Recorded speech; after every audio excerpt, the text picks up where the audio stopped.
Hai teman-teman, selamat Sabtu pagi. Terima kasih udah mampir ke sini. Kita hari ini bakalan ngobrol sama trader senior. Banyak yang sebut dia suhu gitu ya. Banyak yang suka video-video yang dia sharingin di YouTube dan juga pada follow Telegramnya. Nah, udah ada Koji Kusumo di sini. Saya minta request gabung dulu kok, biar saya approve. Nah, oke, udah request nih. Ji Hadi Kusumo. Halo, ada Sherry Asam juga Halo, join. Hai Koji, apa kabar? halo, baik, baik. Iya, makasih Koji waktunya ya di sela-sela hari Sabtu nih biasanya waktu buat Alex dan juga istri ya. Eh, kita mau bahas sama-sama nih kok tentang apa sih yang kita bisa petik dari market crash pada saat pandemi kemarin. Kemudian sekarang recovery udah banyak yang cuan nih kok. Nah, kita semua intinya sih gimana sih belajar untuk bisa menavigasi pasar, tapi juga kita bisa mengendalikan diri kita sendiri. Artinya kita punya mentalitas yang baik, kondisi pasar kayak gimana pun, kita tetap bisa punya apa ya, bisa jadi pebisnis saham yang baik. Mau trading, mau investing, kita bisa punya mentalitas pebisnis saham yang baik. Silakan Koji, pengantarnya seperti apa kok, apa yang paling penting untuk dimiliki atau dipelajari atau dipersiapkan oleh seorang pebisnis saham sebelum masuk ke pasar ataupun juga pada saat menavigasi pasar yang naik turun, crash, kemudian recovery. Oke, nomor satu itu yang paling penting. Suaranya jelas ya? Jelas banget.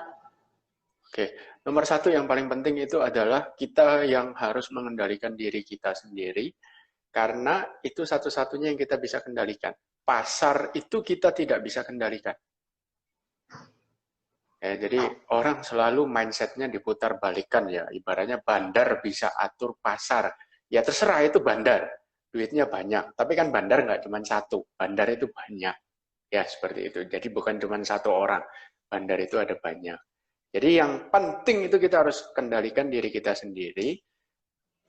Yaitu berupa resiko yang kita sanggup terima kalau kita loss. Jadi contohnya begini. Orang mau pergi liburan, itu dia pasti ada budgeting dong, ya pasti ada budgeting. Nggak mungkin kita go show ke airport cari tiket mau liburan kemana terserah yang pesawatnya 1 jam lagi mau berangkat kan ya nggak mungkin, pasti ada budgeting.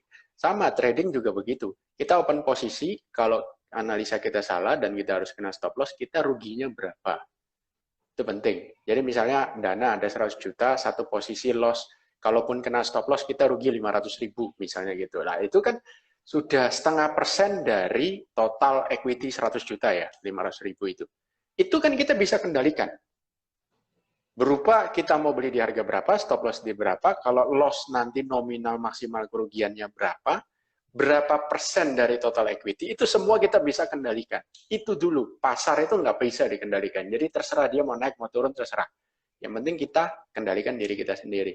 Satu kali loss 500.000. Kalau 20 kali loss beruntun, berarti 10 juta. 500.000 kali 20 sampai 10 juta. Sanggup nggak? Kalau sanggup, jalankan itu misinya. Seperti itu. Itu kan kita mengendalikan diri kita sendiri. Ya, jadi itu Betul. yang paling penting.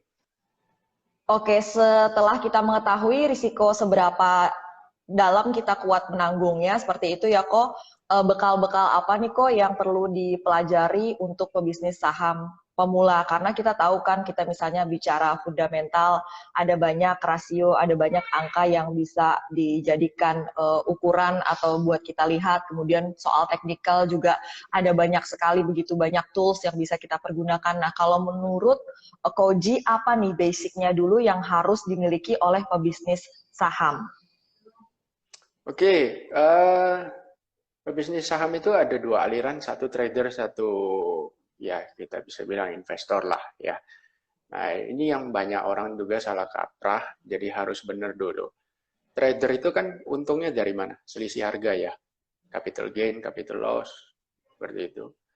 Nah kalau investor itu untungnya dari mana? Bukan dari capital gain. Investor itu untungnya dari cash flow berupa dividen. Sama seperti orang jual orang bikin bisnis ya. Masa dia bikin terus nanti nanti dia jual bisnisnya. Kan enggak, dia mau punya bisnis itu selamanya supaya bisa menghasilkan cash flow bagi dia, kan seperti itu. Nah, itu mentalitas investor seperti itu. Jadi kalau, oh saya pegang saham A dari Januari, Desember baru saya jual, saya invest. Bukan, itu tetap trading. Jadi trading itu nggak ada urusannya sama time frame berapa lama dia pegang, baru dia jual, nggak ada hubungannya. Jadi kalau kita bicara invest, berarti kita harus melihat bisnis model dari emiten yang kita mau beli. Dan pola pikir kita juga harus pola pikir pebisnis, nggak bisa sembarangan. That's why banyak yang fail ketika mereka mau jadi tipe invest. Banyak yang fail karena ya mereka berasal dari kuadran E, employee. Kiyosaki punya kuadran ya. Terus mereka berpikir kuadran B. Itu susah loh. E lompat ke B itu susah. Nah, jadi kalau mau jadi investor ya kudu punya mindset pebisnis. Jadi contoh ya, contoh. Misalnya kayak begini. Pak Adi, gudang garam gimana? Ini cukainya naik terus loh. Aduh, nah ini mental bisnisnya nggak jalan itu. Sekarang pertanyaannya yang harus ditanyakan, kapan sih cukai itu pernah 5 tahun tidak naik? Nggak pernah. Selalu naik kok 2 tahun sekali, 3 tahun sekali. Jadi masalahnya cukai mau naik nggak ada masalah. Perusahaan rokok nggak ada masalah. Orang tetap akan merokok, cuman pindah merek. Seperti sekarang kan kejadian pindah merek dari HM Sampurna, pindah ke merek yang lebih terjangkau harganya, seperti itu. Jadi mau cukai naik berapapun juga orang tetap akan beli itu rokok. Nah ini yang orang baru kena berita sedikit buruk, oh cukai mau naik, udah takut. Ya karena pola pikir bisnisnya nggak ada. Jadi gampang galau ya kalau terombang ambing. Gampang galau. Sama seperti misalnya, ini baru masalah cukai loh ya. Belum ibaratnya kalau kita flashback ke 2003, ketika keluarga Sampurna menjual HM Sampurna ke Philip Morris. Orang pada saat itu ada dua versi. Oh ini karena generasi ketiga. Generasi ketiga itu nggak bisa menjalankan bisnis, makanya dijual misalnya ya pada saat itu. Ada juga yang berpendapat prospek perusahaan rokok sudah tidak bagus, makanya keluarga Sampurna jual. 2003-2004, Anda lihat sekarang, 10 tahun sudah lewat, tapi perusahaan rokok tetap berjaya. Jadi harus kalau mau jadi pebisnis, mau jadi invest, itu yang dilihat tuh angka aja. Gak usah lihat yang aneh-aneh, angka saja. Contoh simpel, angka ya. Jadi misalnya kita bicara bisnisnya dulu, bisnisnya masih prospek apa enggak, itu satu. Kedua, baru kita lihat harganya murah apa enggak. Value-nya murah apa enggak di harga segini. Seperti itu. Jadi yang kita lihat ya simpel-simpelnya ya PBV, price to book value gitu ya. Terus omsetnya masih bertumbuh apa enggak. Nah, ibaratnya kalau kayak tahun ini, wah turun semua omset perusahaan rokok banyak yang turun. Ya wajar, pandemi, sudah pandemi, cukainya naik. Ya wajar, omsetnya turun. Jadi terpukul dua pukulan nih ya. Tapi apakah pukulan ini akan setiap tahun datang? Tiap tahun ada pandemi, tiap tahun cukai naik gila-gilaan. Kan yang enggak dong. Cukai terbesar naik salah satunya ya di tahun ini. Awal tahun tadi. Terus ditambah pandemi. Tahun depan kan nggak ada lagi yang seperti ini. Maka kita bisa berpikir bahwa, loh justru kalau harga sahamnya lagi turun, kesempatan. Gitu loh. Kalau perusahaan harga saham rokok lagi turun, beli harga korting ya Pak? Lah iya, karena secara bisnis masih bagus. Beda dengan perusahaan bir. Kan gini, kalau lagi pandemi, orang tetap rokokan. Oh iya, stres di rumah, tetap rokokan. Tapi kalau perusahaan bir itu biasa dikonsumsi itu kan jarang sendirian minum. Jarang, ada tapi jarang. Bir itu kan biasa di tempat hiburan, ngumpul-ngumpul di tempat hiburan. Sekarang boleh nggak tempat hiburannya buka itu dulu? Nggak boleh kan? Banyak yang nggak boleh buka masih. Makanya penjualan birnya turun. Rokok turun cuman sedikit. Nah, sebenarnya sih turun itu karena orang beralih. Ya, dari Sampurna beralih ke merek lain yang lebih terjangkau. Buktinya gudang garam omsetnya kan turun sedikit. Jadi mesti lihat dari segi bisnis. Nah ini yang kuadran E itu belum ada. Jadi makanya mereka fail. Ya kok. Iya, mereka fail di tipe invest. Nah saran saya ya kalau masih susah menerka-nerka prospek bisnis, udah ke trader aja jual beli. Itu semua orang bisa. Dari kecil juga udah diajarin dagang, bener nggak? Jadi trader. Nah, semua kalau orang trader Bisa, semua orang bisa jadi trader. Tapi Yang banyak penting yang juga perlu yang gagal diperhatikan. jadi trader tuh, berarti apa yang perlu Nah, diperhatikan? oke, orang berpikir trading saham itu bukan judi. Ya, kita fair-fairan aja ngomong. Barangnya bukan judi. Barangnya bukan judi. Tapi psikologi dan mentalitas yang terjadi pada saat orang itu melakukan trading 100% sama seperti orang pergi ke kasino. Sama. 100% sama. Barangnya bukan judi loh ya, sahamnya bukan judi. Perilakunya yang membuat itu menjadi judi. Mentalitas yang terjadi, psikologis yang terjadi di ombang-ambing pada saat orang lagi trading, 100% sama seperti orang sedang ke kasino.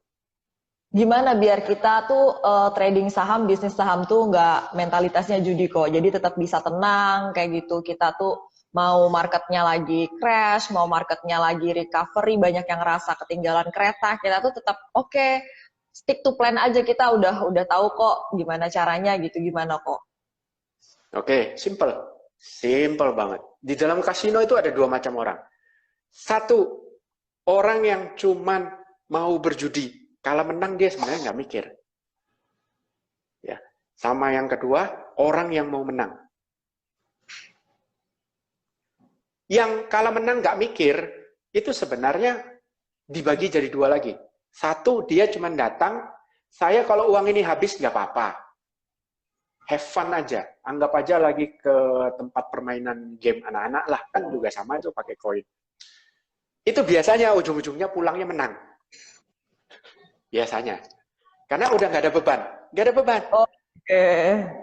Poin yang ditangkap dari tipe ini adalah gunakan uang dingin kalau trading saham. Margin jangan sama sekali disentuh berarti kok ya? Kalau masih baru ya jangan. Oke. Jangan. Kalau masih baru belajar ya jangan. Seperti itu. Jangan ya Nah, teman-teman kalau masih jangan. baru belajar. Jangan. Nah, yang tipe iseng-iseng tadi yang kedua adalah dia kalau menang nggak ada masalah, tapi sebenarnya dalam hati kalau bisa menang. Karena uang ini jangan sampai hilang. Ujung-ujungnya biasanya hilang tuh duit kalah. Jadi dia nggak siap kalah sebenarnya, tapi ujung-ujungnya pasti kalah.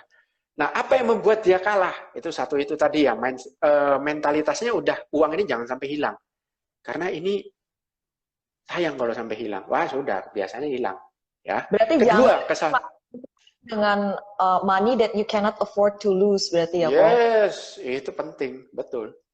Saya ketika main judi, kalau saya 18 tahun berkecimpung di dunia judi, mulai dari SMP kelas 1. Jadi kalau ditanya mindset penjudi kayak apa ya sudah. Ya.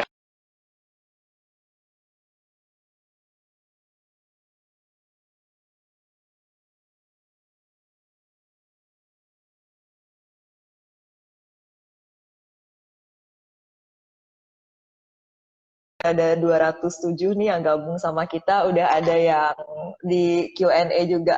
Oke, lanjutin Oke, kok tersambung ya. Ya. sedikit ya, Nah, putus. ketika saya ingin menang, biasanya saya nggak menang. Tapi ketika saya ingin have fun, biasanya menang. Seperti itu. Nah, orang yang biasanya kalah di kasino adalah ketika dia masuk, dia tidak tahu mesti mau ngapain di dalam. Planningnya apa itu dia nggak ada. Sama sekali nggak ada planning. Ya, nah, itu sama. Trader saham juga begitu.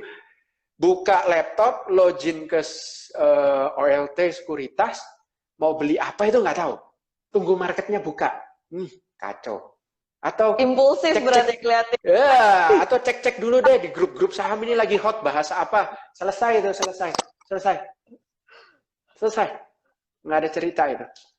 Dalam jangka panjang, loss. Koji bilang, Koji kalau market lagi running justru nggak ngelihat sama sekali, sibuknya pas market lagi tutup. Nah, mungkin boleh di-sharingin seperti apa sih sebenarnya tuh kok? Nah, itu.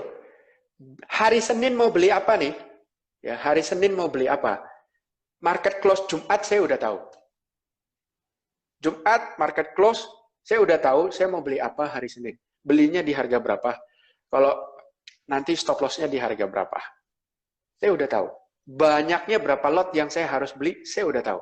Jumat sore itu saya udah tahu. Market tutup untuk hari Senin, saya udah tahu.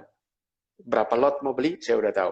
Input order pun juga saya udah lakukan. Jadi betul-betul market tutup 2 jam kemudian saya nggak sentuh laptop. Auto order semuanya Blank. berarti ya kok ya? Semua auto order. Itu untuk menghindari yang namanya impulsif. Kan begini, kalau di dunia perjudian itu banyak orang yang pingin, ini ada uang nih ya, ada uang, ada cara mainnya begini, cuma orang ini itu impulsif sekali. Dia pingin ada orang yang cool, tenang, nggak ngerti judi, dia gaji untuk masuk ke kasino, kamu cara mainnya begini ya, pokoknya gitu. Nah ini orang ini kan nggak tahu apa-apa nih yang disuruh. Biasanya menang. Kalau di trading itu bisa, kalau di perjudian nggak bisa. Kita kasih orang itu uang, dia bawa lari. Kan begitu. Kalau di trading saham, suruh auto order. Nah itu loh, yang kenapa 18 tahun saya di perjudian selesai. Karena nggak bisa begitu. Kalau di trading saham bisa, full auto order. Saya suruh auto order aja yang ngawasin. Jadi saya udah nggak ada lagi ceritanya impulsif-impulsifan nggak ada. Jadi ini berarti untuk take profitnya kapan jual juga pakai auto order ya, kok udah ada target price-nya gitu kalau Koji juga ya. Kebetulan saya nggak pakai take profit. Kan trend follower itu tidak ada take profit. Jadi saya hanya jaga sky is the limit ya. Sky is the limit, trend follower itu sky is the limit. Selama saham itu naik ya udah biarin aja. Kita cuma jaga bawah, trailing stop. Pakai trailing stop ya. Jadi kalaupun itu laku barangnya itu karena udah nyentuh stop loss dari stop yang tadi sudah ditetapin. Jadi meskipun kalau sekarang kan lagi recovery ini kok kemungkinan besar akan ada banyak saham-saham yang nyentuh all time high. Betul nggak kok? Berarti ini bisa dipakai ya trend following itu? Ya bisa. Bisa. Oke. Jadi di portfolio saham Tapak Naga itu, nama sistem saya kan Tapak Naga, itu yang plus di atas 50% udah lumayan. Ada beberapa biji. Bahkan ada yang hampir 100% sudah. Itu trailing stopnya nggak kena-kena. Oke. Berapa persen kok dari... itu tergantung berarti. Tiap orang berarti beda-beda ya kok. Berarti trailing stopnya sesuai dengan risiko yang tadi Koji bilang. Berarti. Kalau di tempat saya yang akan sharingkan harga trailing stopnya berapa. Oke. Jadi pokoknya kalau member saya ya cuman pokoknya input auto order aja. Oke. Kok ini ada pertanyaan dari teman-teman yang udah DM duluan pas kita umumin kita mau live sama Koji. Ada pertanyaan dari Mimpi Anak Adam. Hai Muhammad Adam, ini Adam nanya, ada trend following bagaimana dalam trend following bagaimana menghindari FOMO, fear of missing out dari rally saham di luar watchlist kita. Banyak nih kok yang ngalamin nih kalau lagi market begini. Oke, Anda punya bisnis. Bisnis Anda jalan. Tapi toko sebelah jalan lebih bagus lagi. Anda iri. Nah itu. Jadi FOMO itu siapa yang bikin? Perasaan itu siapa yang bikin? Anda sendiri kan yang bikin. Itu kenapa bisa begitu? Karena lupa bersyukur. Itu aja. Oke, karena lupa bersyukur harus bersyukur ya kok ya. Iya. Ini ada lagi kok pertanyaan nih. Saya jawab ya sembari saya lihat juga di kolom Q&A udah lumayan banyak. Ini yang nanya nih kok sebentar ya kok. Saya tanya sebentar. Cukup banyak pertanyaannya, saya akan klik ini ya satu ya kok. Ini dari Hardy W. Apakah selalu ada cuan di saat kondisi sudah stabil? Apa perlu berapa lama jadi full timer untuk trading nih kok? Apakah selalu ada cuan di saat market sudah stabil? Ya. Karena market kondisi seperti sekarang saya bilang stabil ya. Oke. Itu yang kita pusingin bukan mau cari cuan mana yang bakal cuan. Enggak. Yang kita pusingin adalah udah nggak ada duit nih buat buat buy. Udah masuk kalau saya bilang udah nggak ada duit itu berarti di saya itu margin aja udah habis. Oke. Gitu. Ya. Jadi kalau market stabil itu begini ya, kayak tadi Bu Alin bilang anak ibu beli saham apapun hijau kan, naik kan? Gitu. Itu kalau lagi bullish market ya, kalau anak kecil aja 6 Iya, tahun buka aplikasi trading bisa, saham aja naik sahamnya. bisa. Coba bulan Februari, Maret, April tadi, pencet, pasti merah. Iya betul betul. Nah, itu. Ya, jadi Nah kok bukan salah yang mencet, salah marketnya. Yang kedua tadi apa? Butuh berapa lama mau jadi full mau time jadi trader? iya Waduh, itu nggak ada tolak ukurnya, itu passion dan kesiapan modal ya. Dan menjadi full time trader seperti saya, itu berat sekali bebannya. Karena udah pasti tidak ada income rutin tiap bulan tuh nggak ada. Salary itu udah nggak ada. Jadi harus ada cadangan dana yang bisa sewaktu-waktu dipakai kalau misalnya kita dulu butuh. Koji yang sebelum Koji terjun sebagai full time trader itu siapin dananya berapa kali pengeluaran bulanan keluarga kalau boleh tahu kok. Ini mungkin bisa jadi gambaran juga buat teman-teman yang lagi mempertimbangkan hal ini. Saya waktu itu kan masih single ya. Jadi Mm-mm. cost-nya masih kecil. Nah, sekarang sudah berkeluarga. Jadi kalau bisa saya bilang sih minimal 100 kali pengeluaran bulanan. Wah, banyak ya teman-teman. Harus siapin dulu nih fondasinya harus kuat ya. Biar nanti tetap tenang, nggak galau lihat kondisi Itu market satu gimana ya, pun ya itu kok. satu. Kedua, Kemudian dana trading sendiri kok. dana trading. Mm-mm. Dana tradingnya terserah mau berapa. Yang jelas itu di luar dari 100 itu ya. Oke, gede ya kok. Terus yang kedua Loh, apa kok karena tadi kok? insurance. Insurance Nah, harus mesti ada ya. Ya, Koji punya insurance insurance mesti apa? ada. Boleh tahu. Kesehatan, Nggak usah sebut udah merek pasti. ya kok, sebut Nggak merek ya. usah. Ya. Asuransi kesehatan harus ada. Mm-mm. Mm-mm. Kemudian bebas utang. Oke, Jadi bebas itu ya utang kok. punya asuransi kesehatan, kemudian dana jaga-jaganya itu adalah 100 kali dari pengeluaran bulanan.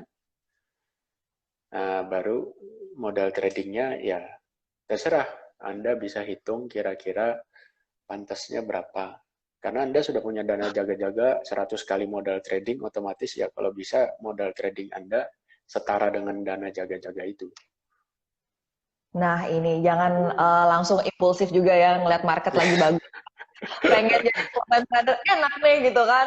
Loh, Dalam pikir berapa aja jam. bulan Maret, April, Mei, Juni, Juli itu makan apa coba? Makanya itu tadi Itu, kata Koji, jaga-jaganya harus gede, ya. kemudian bebas utang dan asuransi kesehatan. Ini ada saran Sama dari kalau Hasbi. sudah punya anak. Sama kalau sudah punya anak berarti dana pendidikannya harus sudah disiapkan. Oke. Tadi maaf kok nih kalau saya sering tabrakan ngomongnya sama Koji ada yang kasih saran tadi, Mbak tunggu Koji selesai ngomong dulu dong baru disambung gitu ya. Mohon maaf ya Oh, nggak teman-teman. apa-apa. Nggak apa-apa, nggak apa-apa. Dari Naufal. Ya, lanjut Thank gimana? you. Lanjut nih ada pertanyaan dari Yesi underscore di sini. Mungkin ini mewakili perasaan banyak teman-teman trader juga ya kok. Gimana cara mengatasi kalau lagi merah bisa tahan lama, tahan menderita kok. Begitu hijau dikit langsung jual. Udah sering nih kok. Itu karena di awalnya udah salah. Karena di awalnya itu tadi, tidak rela uang ini hilang. Modal tradingnya ini loh, nggak dipikirin. Berani rugi berapa? Makanya takut rugi. Ya udah, selama saya tahan kan belum rugi. Siapa tahu nanti suatu saat balik. Itu mentalitas salah. Karena di awalnya udah salah. Uangnya ini nggak siap. Pemilik uang ini nggak siap uangnya hilang. Dari awal udah salah. Kalau di trend follower itu kebalik. Kalau rugi, kena stop loss keluar secepat-cepatnya. Das, seperti itu. Tapi kalau lagi rally, kenceng naik ke atas, kalau bisa selama mungkin kita di dalam. Selama trailing stopnya nggak kena. Kebalik kan? Kenapa ya? Karena kita udah set di awal, kita berani rugi berapa untuk satu posisi. Total loss dalam satu bulan berapa. Udah disetting di awal. Kita berani rugi, maka dengan mudahnya kita akan berani untung. Karena kita udah berani rugi nih. Gitu. Mudah-mudahan terjawab. Mudah-mudahan terjawab. Ini ada beberapa pertanyaan yang setipe ya kok. Ini saya ambilin dari Diogon. Dia nanya, caranya Koji mengidentifikasi saham yang bagus dari laporan keuangannya bagaimana? Oke, nomor satu bisnisnya dulu ya. Jadi jangan lihat laporan keuangannya dulu, bisnisnya dulu. Bisnisnya dulu dilihat, punya prospek apa enggak. Itu dulu. Baru lihat laporan keuangan. Nah, laporan keuangan itu kedua ya. Nomor satu tuh kita lihat prospek bisnisnya dulu. Nah, di laporan keuangan itu yang terpenting, yang paling penting, kalau nggak ada pandemi loh ya, kita bicara nggak ada pandemi ya. Omset harus selalu naik setiap tahun. Penjualan. Ya. Terus dalam 5 tahun terakhir tidak pernah terjadi rugi bersih. Nggak pernah. Selalu laba. Seperti itu. Ya. Kemudian baru labanya punya kecenderungan meningkat nggak dalam 5 tahun terakhir. Jadi misalnya 2015 untung 100 juta, 2016 untung 110 juta, 2017 untung cuma 90 juta, 2018 untung 150 juta. Nah, itu kan kecenderungannya naik, walaupun pernah sekali dia turun. Tapi masih laba, dan kemudian di tahun depannya dibalas naik. Ya itu kecenderungannya meningkat. Itu dulu. Nah, baru selanjutnya kita menilai, ini sudah murah apa enggak. Itu paling penting ya, dilihat dari sisi, ya simpel-simpel aja dulu ya. Pakai bahasa yang mudah dipahami, PBV, price to book value. Itu dulu. Oke, pakai PBV dulu. Kalau Koji memperhitungkan return on equity juga nggak sih Koji sama pernya? Per saya nggak pernah lihat, jarang. Oke. Price to book value, there saya sering lihat, debt to equity ratio itu penting. Harus di bawah berapa kok kalau untuk Koji? Debt to equity ratio kalau bisa di bawah 1,5 kali. Jadi ibaratnya kalau kita beli rumah harga 1 miliar, kemudian kita DP 250 juta, berarti 750 utang ya. Itu DER kita 3 kali loh ya. Itu resiko tinggi itu. Itu resiko tinggi. Makanya saya bingung orang ambil KPR itu kok menempuh resiko tinggi kok berani-berani gitu ya. Padahal di saham, DER itu tidak boleh lebih dari 1,5 kali. Tidak boleh lebih Oke. dari. Jadi ibaratnya modalnya 400, equity, utang 600 juta. Itu kan 1,5 kali ya. Seperti itu. Itu maksimal ya. Jadi harus di bawah itu. Oke. Ini Koji, nah tadi ada yang nanya cara milih sahamnya ya lewat fundamental. Ada yang nanya nih, kalau teknikal pakai indikator apa aja kok? Dari Zulfi Haidar. Indikator saya nggak bisa bilang ya pakai apa, karena itu mengandung resep. Kalau saya share, orang yang punya kemampuan seperti saya, pasti dia akan tahu resep saya apa. Cuma intinya begini, kalau trader, itu nomor satu bukan belajar indikator dulu. Support resisten paling penting. Support resisten aja ini udah cukup ya kok? Sebenarnya sudah cukup. Jadi makanya di channel saya, di channel Telegram saya berdagang angka, tiap hari yang saya cekokin itu ke member adalah gambar dengan support dan resisten tanpa indikator. Itu saja kalau dikuasai sudah lebih daripada cukup. Ya, bahkan ada satu seminar yang mana di Indonesia ya, itu pembawa seminarnya udah termasuk senior trader di Indonesia. Salah satu muridnya Eyang Ratman, cuman belajar support resisten itu 5 juta loh bayarnya. Yang dipelajari cuma support resisten. Jadi betapa bernilainya support resisten itu pada dasarnya. Cuma sama toko sebelah dijelek-jelekin, ya nggak apa-apa, biarin aja. Biarkan orang yang menilai support resisten itu seperti apa. Support resisten yang saya gambar, yang selalu saya share di berdagang angka, seperti apa orang yang nilai. Banyak benernya apa enggak, biar orang yang nilai. Seperti itu. Jadi kalau indikator itu tambahan setelah menguasai support resisten. Oke, indikator ini tambahan ya kok ya.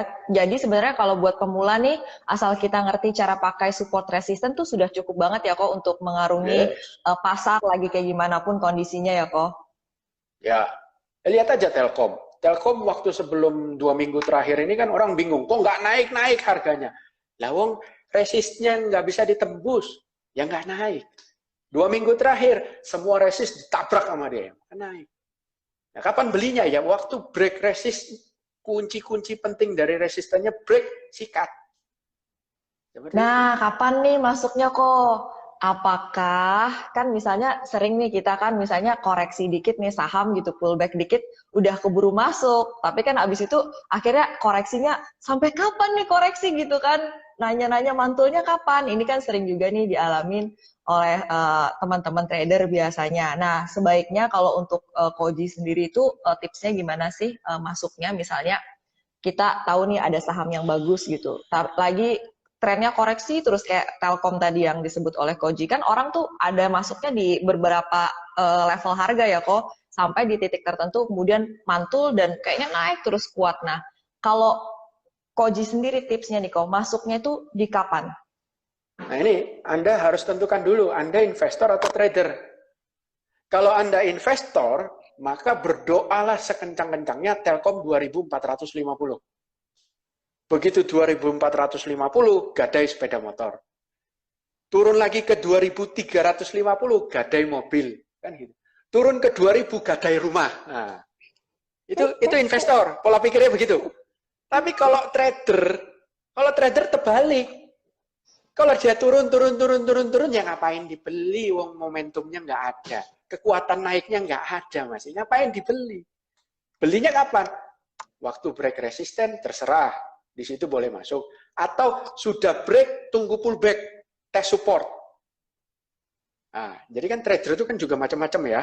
Ada tipe buy on breakout, ada tipe swing. Kalau swing itu setelah breakout, tunggu pullback. Baru dia masuk.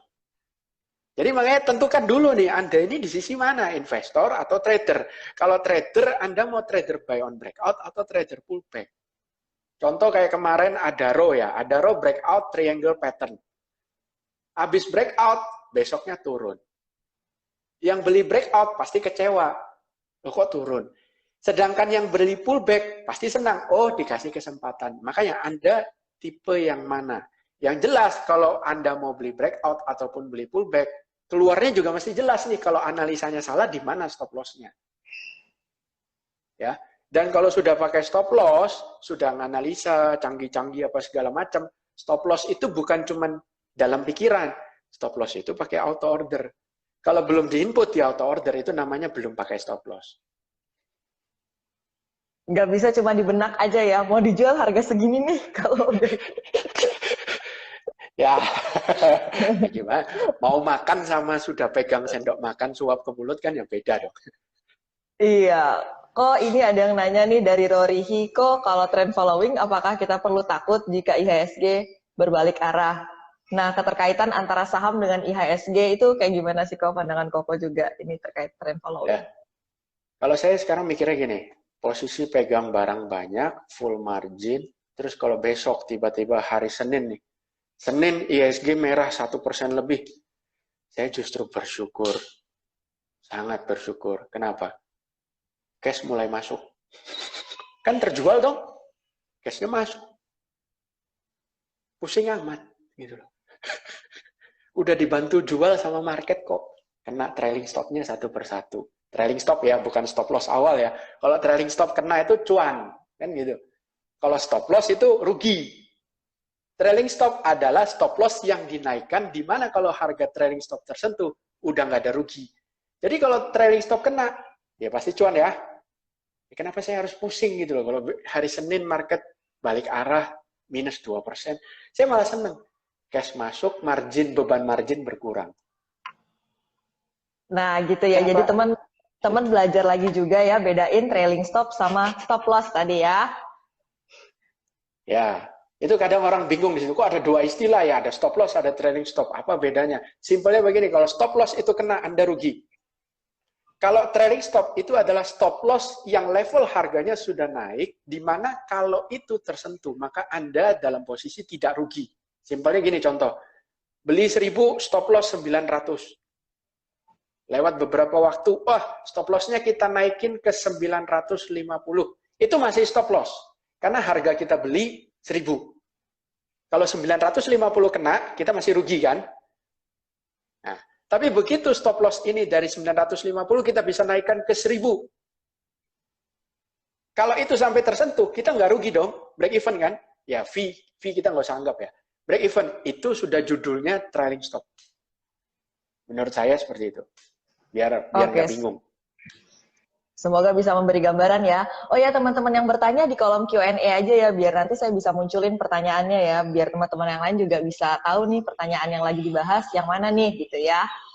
Ini ada dari Eki, ini bukan bertanya sih, mau menyampaikan secara langsung terima kasih ilmu tradingnya saya belajar lewat YouTube dan ikut trading tapak naga Koji. Boleh Koji ditanggapin? Banyak yang bilang video YouTube saya kok terlalu mengumbar ilmu. Jadi artinya harusnya itu mahal sekali harganya. Ya saya cuma bisa bilang itu cuma basic yang ada di YouTube. Jadi kalau Anda ingin menjadi seorang trader, Anda nonton aja semua YouTube saya, maka basic Anda akan kuat sekali. Dan itu baru kulit luarnya untuk menjadi trader. Ya, tapi harus dikuasai. That's why kenapa itu cuma kulit luarnya, makanya saya kasih free. Saya taruh di YouTube, orang bisa nonton tanpa bayar. Karena itu cuma kulit luarnya. Nah, tapi kan bagi pemula kan, ini mahal nih. Kalau jadi seminar mahal nih. Ya, itu serakah ya. Kalau dijadiin seminar terus ditarik bayar, itu serakah banget tuh orang. Padahal itu basic semua kok. Ya, jadi bagi yang lain, kalau mau belajar, basicnya apa aja yang harus dikuasai, ada semua di YouTube saya. Misalnya kalau mau pakai moving average, harus seperti apa? Ada semua. Indikator basic yang harus digunakan, apa? Ada semua. Support resisten, banyak videonya. Fibonacci, ada semua. Itu semua basic. Makanya saya kasih gratis. Karena basic. Seperti itu. Basic aja kalau dipelajarin bisa cuan ya kok. Bisa. Nah, ini kita mau minta pendapat dari Koji. Ada pertanyaan dari Rengga 13, trading saham, hold saham kuartal, apakah efektif? Gimana Koji pandangannya? Ya, saya nggak pernah terfikirkan seperti itu karena saya kalau trading itu ya selama trailing stop saya belum kena, saya hold. Trailing stop saya kena atau stop loss saya kena, out. As simple as that. Ya. Jadi hold Oh, saham itu bukan berdasarkan time frame kuartalan atau apa. Berdasarkan sistem saya bilang keluar ya, saya keluar. Itu aja. berdasarkan sistem ya kok. Ini tadi Ya. sebenarnya sudah ada kita bahas sedikit, tapi mungkin bisa di elaborasi lagi ya kok. Tadi kan Koji dari awal udah jelasin kayak kita tuh dari awal tuh harus clear dulu. Kita tuh satu investor, mau jadi investor apa bukan? Mau ini tuh mau trading apa bukan? Karena pendekatan kita untuk hal-hal yang kejadian di market juga beda ya kok. Kalau misalnya Beda. ya, nah ini ada pertanyaan nih kalau untuk yang menjadi trader, mindset yang paling penting apa ya, Koji? Mindset pedagang buah. Nah, gimana tuh pedagang buah? Nah, kalau buah itu nggak laku terus ditahan, harganya nggak diobral, rugi nggak? Rugi, Buah itu bisa busuk ya? busuk. Iya. Dagang buah itu marginnya tipis. Siapa bilang dagang buah itu marginnya tebal? Enggak, marginnya tipis, beresiko pula. Jadi jangan tahan barang busuk. Itu. Mindset pedagang buah. Oke, jangan tahan barang busuk ya. Tapi berarti di Iya. sisi lain, misalnya sudah memetiknya juga harus tepat berarti ya kok tadi Nah, petik buahnya. ketika mau memetik buahnya, kita harus menggunakan mindset ibaratnya bukan pedagang properti ya, pemain properti. Selama daerah itu masih hot prospek, pegang, jangan sembarangan jual. Pegang. Properti yang kita Oh, punya di hot prospect area ya udah hold aja. Jangan sembarangan jual. Karena kan disewain masih bisa. Seperti itu. Kalau jadi trader yang dipakai pada saat untuk take profit adalah mindsetnya pedagang buah, kacau. Ini kita bicara take profit ya. Kacau. Berarti Anda cuma ngambil sedikit-sedikit aja. Capek. Marginnya kan kecil tuh pedagang buah. Capek. Trader itu kalau bisa rugi sedikit, untung banyak. That's why saya milihnya sistem trend follower. Kan sistem trading itu macam-macam ya. Ada buy on breakout, pure buy on breakout, ada swing trading, pullback trader, momentum trader, dan trend follower. Anda googling saja trend follower trading system di Google. Itu Anda akan ketemu nama-nama orang bule yang udah lebih dahulu menggunakan sistem trend follower. Salah satunya yang paling terkenal, Nicholas Darvas. Ya, itu tidak ada background seorang trader, dia cuma seorang penari. Ya, penari balet. Tradingnya pakai Telegram. Ya. Yang dia tahu cuma harga naik, breakout, pakai volume, buy. Turun berapa tick, sell. Kalau lagi naik, hold. Udah gitu doang. Modal 20.000 US dollar jadi 2 juta US dollar hanya dalam 2 tahun. Wow. Ini berarti juga butuh pencarian berarti ya kok untuk tahu dan juga untuk ngetes nih yang mana yang pas buat trader atau investor tertentu ya kok berarti ya kok. Betul. Betul. Kalau ibaratnya orangnya suka gerasa gerusuk, nggak tenang begitu, disuruh pakai trend follower yang nggak betah. Karena trend follower itu harus sabar. Jadi artinya jangan sembarangan dikit-dikit take profit, dikit-dikit take profit. Habis take profit, kalau market lagi begini, habis take profit tuh besok masih naik loh. Dan besok tanya lagi, ini gimana ya kok? Kapan buybacknya? Lah yang suruh jual siapa? Ini pasti mewakili perasaan banyak teman-teman Sobat Cuan saat ini. Nah iya. Nah sekarang gini, itu salah satu kenapa orang susah sekali cuan di trading saham. Karena kalau untung sedikit, cepat-cepat di take profit, kalau rugi dalam, berani tahan. Ya kan aneh. Aneh itu. Rugi 1 juta, berani tahan. Untung 200.000, cepat-cepat mau diambil. Ayo, kapan untungnya coba? Banyak yang pengakuan nih kok di kolom chat. Pada ketawa semua. Kacau.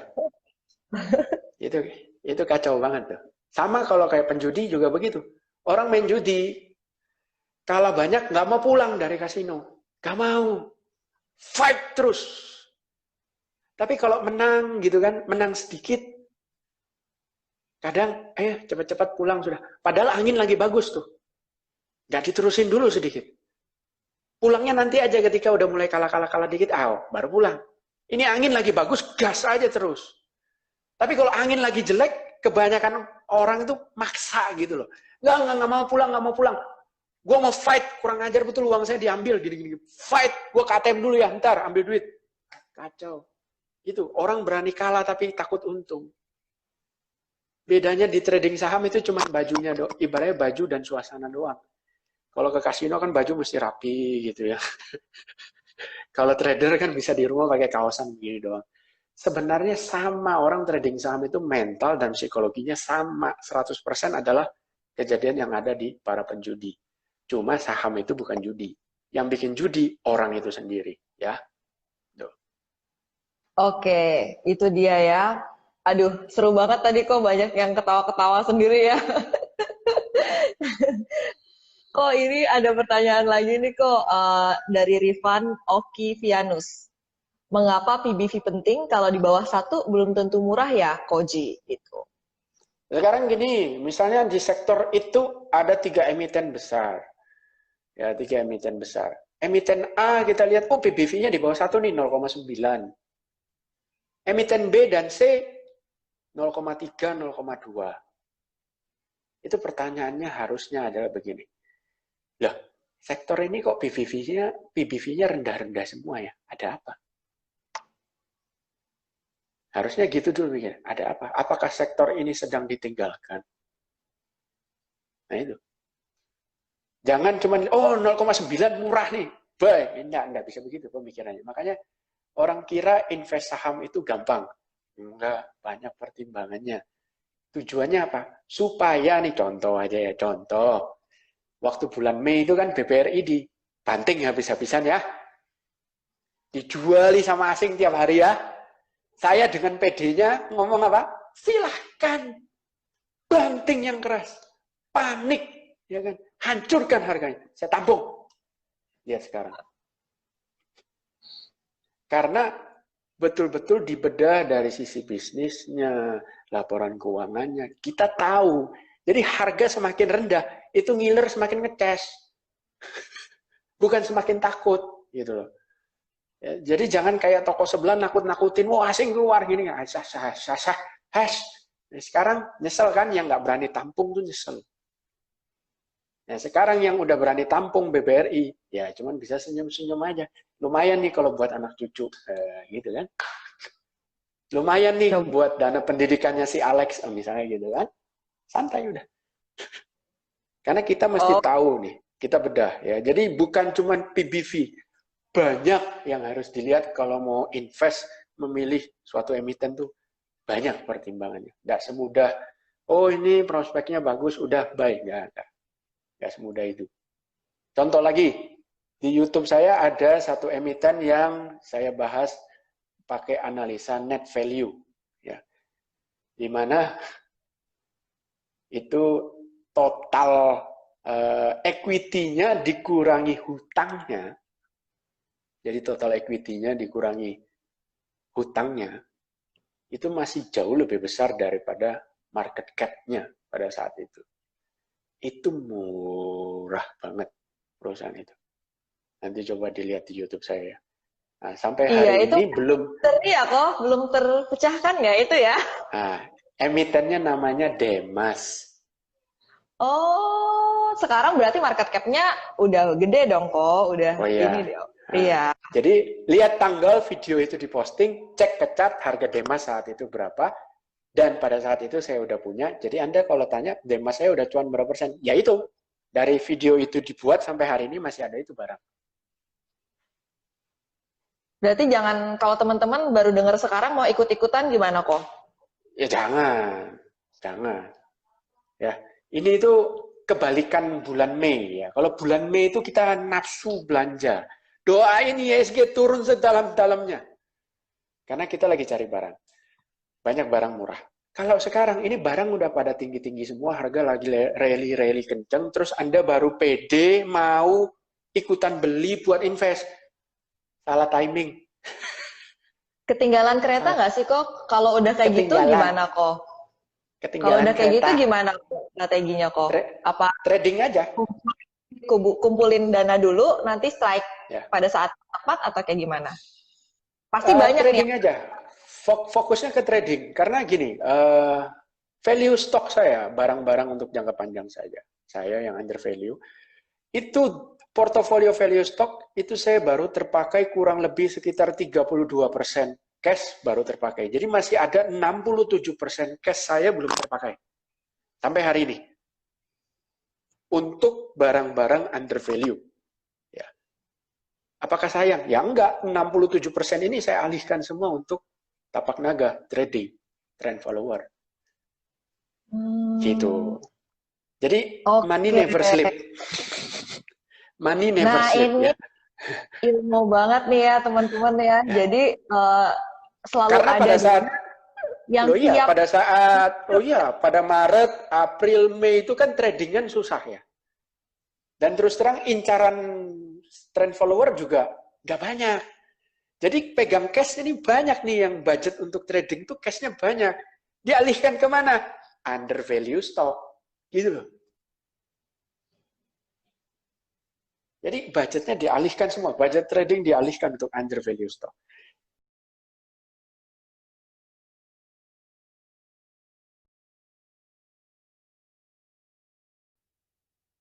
Oke, Ya, halo, halo. Koji, sorry tadi ada Terputus ya sedikit tadi. gangguan Nah, koneksi. Iya. Kok ini ada mindset investor jangka panjang gimana, Koji? Dari Dan Wiguna nih. mindset investor jangka panjang gimana ya? Simpelnya gini, Anda bikin bisnis ya. Anda harus mencintai bisnis itu kan baru Anda bikin. Anda harus suka bidang itu kan baru Anda bikin. Anda harus paham bidang itu baru Anda berani terjun ke bisnis itu. Ketika Anda sudah bangun bisnis itu, susah payah Anda bikin, apakah dengan seenak udel Anda, oke, besok saya jual bisnis saya? Tidak. Anda ingin selamanya kan di sana. Seperti itu, saya memutuskan beli BBRI karena under value, apakah saya ingin selamanya punya BBRI? Saya tanya dulu dah mati. Iya. Kenapa? Di mana lagi mau cari bank yang di pelosok juga ada? Bank apa coba? BBRI kan? Ya iya toh. Itu satu. Kedua, di mana lagi mau cari bank yang ibaratnya penabungnya ini jumlahnya banyak gitu loh. Orangnya banyak. Jadi bank ini sebenarnya dapat dana murah. Saldonya kan ibaratnya karena orangnya banyak, saldonya ini bukan saldonya corporate gitu loh. Kalau corporate kan saya tarik loh ya, oh goyang banknya kan gitu. Ini uang banyak orang. Otomatis kalau uang banyak orang, terus ibaratnya ya berapa sih kalau nabung di bank 10 juta bunganya? Saya tanya sekarang. Kecil kan? Kecil banget. Kecil. Terus kalau BRI ngasih kredit bunganya tinggi nggak? Tinggi BRI. Tinggi. Kecil-kecil soalnya Tinggi. loan size. Oh. Nah, sekarang cari di mana coba perusahaan begitu? Cost-nya rendah, profitnya tinggi. Cari di mana coba? Kalau BCA itu kan cost-nya rendah, betul cost-nya rendah. Tapi bunganya juga rendah kan? Makanya kalau orang mau cari kredit murah ke BCA dulu, nanti kalau ditolak baru ke Mandiri, kan begitu rumusnya. Mandiri tolak lari ke BNI, itu udah rumus itu udah rumus. Ya kan, ibaratnya Mandiri Bapak ditolak BCA karena apa sih? Oh alah cuman karena ini tuh. Kalau sama kita ACC. Tapi bunganya segini Pak ya. Kan gitu. Oke. Nah kalau BRI kan cost-nya rendah, bunganya tinggi. Ada nggak bank seperti itu? Nggak ada. Kalau bank-bank buku 3 itu kan ibaratnya sibuk mencari nasabah. Ayo nabung tempat saya aja. Nyari fundingnya kan juga mikir kalau bank buku 3. Ya kan? Nyari fundingnya susah. Ibaratnya harus nawarin bunga yang lebih baik daripada toko sebelah. Nah kalau BRI kan terbalik. Ya lu mau tempat saya ya silahkan, wong kamu nggak ada pilihan kok. Gitu loh. Jadi mesti lu suka dengan bisnis dari emiten yang lu mau beli.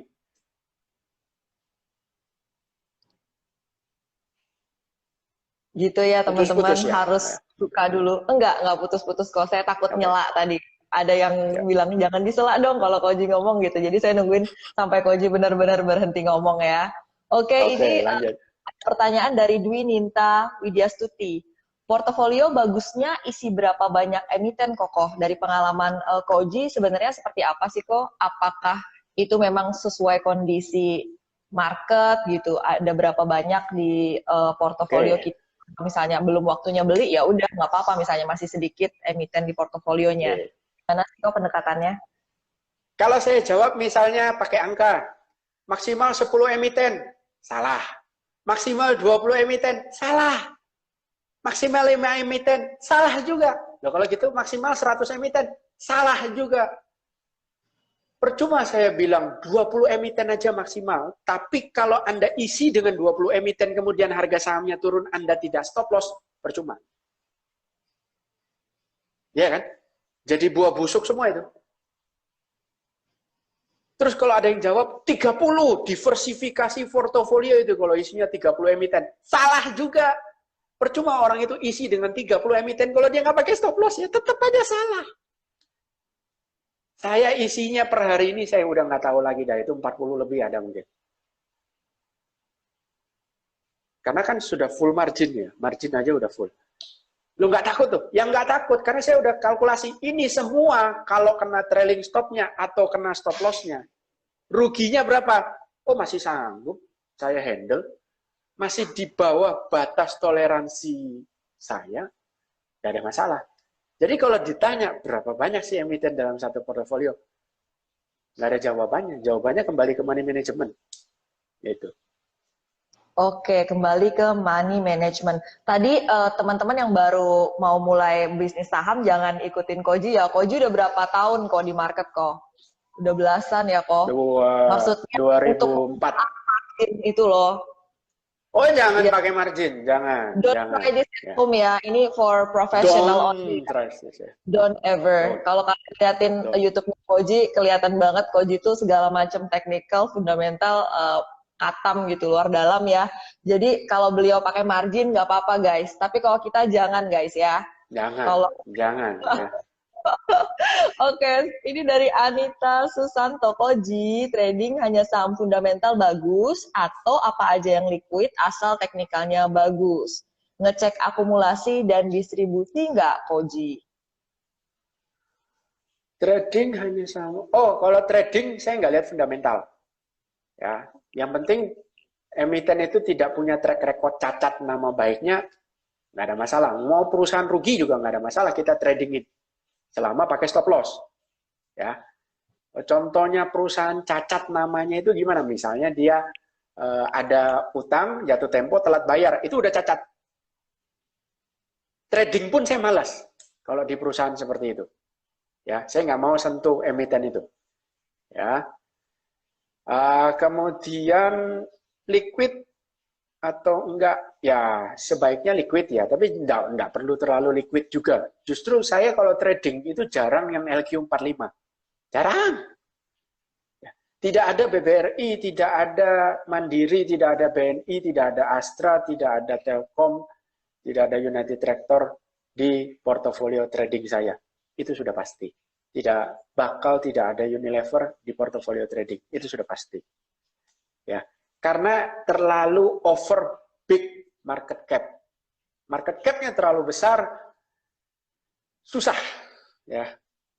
Loh, bukankah ini LQ45 lagi hijau terus. Nah, ini kan namanya recovery ya. Kalau recovery itu ngejar. Nanti kalau udah normal, lihat aja, kembali ke perilaku seperti biasa. Hijau 2 hari, habis itu merah. Males lah, males. Ya, jadi liquid tapi nggak perlu terlalu liquid. Gampangannya kalau pemula lihat aja Kompas 100. Ya, daripada Anda bingung mau trading apa, liquid atau enggak, lihat aja Kompas 100. Dah, lumayan banyak tuh, ada 100 emiten ya. Seperti itu. Terus kalau trading pure lihat technical saja, tidak lihat fundamental. Kapan buka Oke, batch tapak semoga naga selanjutnya? tuh dijawab kok sebelum kita menutup jumpa hari ini. Ada beberapa yang Maksudnya nanya. Membership. membership angka bicara. Oh, Iya, Januari. Nanti Januari. Januari 2021 ya kok. Ini kita Iya. sampai 10.30 masih ada 4 menit lagi. Saya jawab satu lagi pertanyaan ya kok. Mungkin ini banyak yang Ya. menjadi pertanyaan teman-teman semua yang ketinggalan kereta. Apa masih ada yang under value kok saat ini? Dari Dika Budi Nugroho. Sudah susah nyarinya sekarang. Sudah susah nyarinya. Terus terang, sudah makin sedikit. Bahkan saya hampir tidak pernah screening saham under value lagi kalau kondisi sekarang. Jadi misi saya sekarang adalah sekuat tenaga pura-pura nggak punya barang di sana. Pura-pura saya anggap aja, saya lupa kalau punya saham di sana gitu. Karena kalau dilihat tuh tergiur. Aduh, ini jual nggak ya? Nah itu, jadi saya, makanya itu sering juga orang tanya, kenapa video belakangan jarang upload ya? Video YouTube jarang upload, sudah 3 bulan saya nggak upload video di YouTube. Terus postingan di berdagang angka Telegram kok makin sedikit postingannya. Biasanya kan banyak tuh, sehari bisa banyak postingan. Karena saya mencoba untuk tidak melihat market sama sekali. Supaya saya lupa kalau punya saham di sana. Karena kalau saya ingat punya saham di sana itu pinginnya jual lah. Gatel. Itu ya itu. Makanya saya menyibukkan diri dengan bersama anak dan main game. Nah, supaya saya lupa sama market. Nanti saya baru lihat market ketika mau close dan setelah close. Itu aja. Oke, gitu ya. Oke, pesan-pesan sebelum kita menutup IG Live hari ini, Koji, terkait dengan money management dan psikologis pebisnis saham. Oke, trading saham itu sama dengan Anda sedang pergi ke kasino. Udah, terima aja, jangan ditolak. Sama. Tapi saham itu bukan judi ya. Yang judi itu adalah perilakunya. Siapa yang membuat barang itu jadi judi? Anda sendiri. Ya. That's why supaya Anda bisa survive, money management itu penting. Belajarnya di mana? Di Google banyak. Ya. Itu dulu yang dipelajari. Anda rela rugi berapa duit untuk satu posisi? Apakah Anda rela hilang duit untuk 20 kali Carlos Bronton. Tentukan nominalnya. Berapa yang Anda sanggup, Anda nyaman tuh berapa. Itu dulu Anda utak-atik. Setelah itu Anda ketemu angkanya yang nyaman bagi Anda, baru tahap selanjutnya adalah Anda mau tradingnya pakai cara apa? Harus ada sistem. Jangan cuman market buka, Anda baru buka laptop, toleh kanan kiri kira-kira mau beli apa? Atau toss coin kira-kira bagusnya beli apa? Itu ngaco, itu lebih parah dari penjudi itu parah. Atau Anda sibuk baca chat-chat di grup-grup saham gitu ya, oh lagi hot saham apa? Itu ngaco banget. Sebelum market buka, Anda sudah harus tahu mau beli saham apa. Supaya Anda bisa tahu mau beli saham apa, maka Anda harus punya cara trading yang sudah cocok sama diri Anda sendiri. Seperti itu. Apakah Anda suka buy on breakout? Apakah Anda suka swing trade? Yang jelas kalau saya trend follower. Ya, karena kalau trend follower bagi saya nih ya, itu punya banyak waktu. Itu punya banyak waktu. Saya nggak perlu capek-capek tarik-tarik garis apa segala macam. Loh, berarti trend follower itu berbeda dengan apa yang ada di berdagang angka tuh. Tiap hari saya posting gambar support resist. Yes. Ketika saya menentukan besok mau beli apa, tidak ada satupun garis support resist yang saya tarik. Nggak ada. Terus kenapa di berdagang angka saya posting support resisten? Tujuannya supaya Anda belajar ilmu paling basic. Support resisten. Dengan Anda menguasai support resisten, itu sebenarnya ya cukup. Anda menguasai banyak ilmu, tapi Anda nggak pakai stop loss, kepala batu jadi orang, percuma. Betul nggak?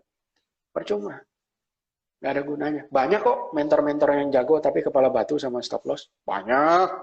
Nggak usah sebut nama. Banyak. Ya gitu-gitu aja mereka. Seperti itu. Banyak. Ibaratnya kalau nyangkut, sabarin aja. Aduh banyak. Begitu. Nanti besok juga naik. Padahal namanya udah beken, nama besar. Tapi kalau nyangkut, sabarin aja. Ntar juga mantul. Wah kacau. Ya. Seperti itu. Padahal namanya udah bagus. Jadi itu. Money management, kemudian Anda harus punya cara. Dan yang terakhir, stop loss. Bukan di otak, bukan di pikiran, tapi di input, di auto order. Itu. Nah, mengenai auto order, Anda harus cari sekuritas yang memanjakan nasabahnya dengan menu auto order yang selayaknya lah. Kenapa saya bilang selayaknya? Karena masih ada sekuritas yang memberikan batasan jumlah order untuk auto order. Ada yang ngasih 20. Ada masih sekuritas begitu, ngasih maksimal input auto order itu 20. Lah kalau saya pegang 40 barang itu gimana coba? Stop loss-nya maksimal cuma 20 emiten aja yang ada stop loss. Ngaco bener dah. Ya. Pilih sekuritas jangan cuman karena oh ini BUMN, oh ini swasta, nggak ada hubungannya itu. Nggak ada hubungannya. Anda berpikir kalau oh ini BUMN aman nanti kalau ada apa-apa. Enggak, jangan berpikir begitu. Yang Anda harus tanya itu fiturnya. Auto ordernya ada nggak? Itu yang paling penting. Dikasih batasan nggak? Cuman boleh input berapa auto order. Oh ya Pak, ada Pak, maksimal 20. Tinggalkan. Cari yang lain. Ini berarti tempat kerja Koji yang lama berarti nih ya? Oh, banyak kok yang nggak ada batasan. Oh, bukan cuma Koji dulu kerja ya? Bukan ya? Oke. Banyak kok. Banyak. Ya, banyak. Seperti itu. Banyak. Ya. Nggak usah sebut merek ya. Nggak usah. Cuma banyak. Betul, Sama satu hal lagi kalau pemula ya, ini yang paling sering penting. Salesnya. Sales di sekuritasnya. Itu harus fast respon. Dan memang niat di pasar modal. Karena orang-orang yang kerja di sekuritas itu kebanyakan juga nggak niat di pasar modal. Mereka cuma mau kerja. Ini yang saya sering terima dari member-member loh ya. Mereka ngajukan pertanyaan yang terlalu basic ke saya. Saya bilang itu tanyanya ke sales. Saya bilang, itu haknya mereka untuk jawab, kewajibannya mereka untuk jawab. Saya bilang, waduh Pak, saya ngechat jam 1 Pak ya, nanti jam 7 malam baru dibalas sama dia. Nah, Anda harus cari sales yang responsif. Pertama-tama Anda tes deh sebelum Anda buka account, seberapa cepat dia membalas chatting Anda. Kenapa harus fast respon? Ya, karena merekalah yang akan mengajari Anda basic-basicnya. Simpelnya begini, loh Pak, ini 10 menit sebelum jam 3 kok pasarnya berhenti, Pak. Tutup ya sudah. Kayak begini nanya ke saya, itu kan ya lucu gitu loh. Kenapa nggak tanya sama salesnya? Aduh Pak, di chat jam 9 pagi, nanti jam 5 sore baru dibalas Pak. Kan kacau ya. Ini masalah loh. Ini masalah. Kasihan. Malah ada yang nanya, Pak, ini saya pakai aplikasi sekuritas ini loh Pak. Kalau mau mencet buy-nya di sebelah mana? Loh, Bapak ikut membership saya, Bapak bayar membership saya. Bapak belum tahu cara mencet buy? Belum ya Pak. Sudah berapa lama punya account? 2 bulan. Tidak pernah diajarin? Tidak pernah. Ada yang begitu. Cari yang cari sales yang mencintai market. Seperti itu. Karena dengan sendirinya mereka akan ngajarin Anda. Loh iya pasti, Anda pintar mereka senang loh. Kenapa? Anda pintar berarti tradingannya sering dong. Omset. Kan gitu. Betul. Jadi hak betul. mereka, kewajiban mereka untuk fast respon. Itu penting. Oke. Ya, itu aja pesan dari saya. Terima kasih banyak Koji waktunya ya. Sama-sama, udah Bu Alin. 1 jam bareng kita semua, jawabin pertanyaan-pertanyaan kita, teman-teman semua. Makasih ya udah meluangkan waktu, ada sekitar 300-an nih kok yang thank you so much. Ini ada yang request di-upload ke YouTube-nya Koji katanya. It's up to you ya Koji. Ya. Oke. Thank you so much Koji. Happy Sunday. Cuan semuanya teman-teman ya, cuan yang langgeng. Ya, bye-bye. Bye.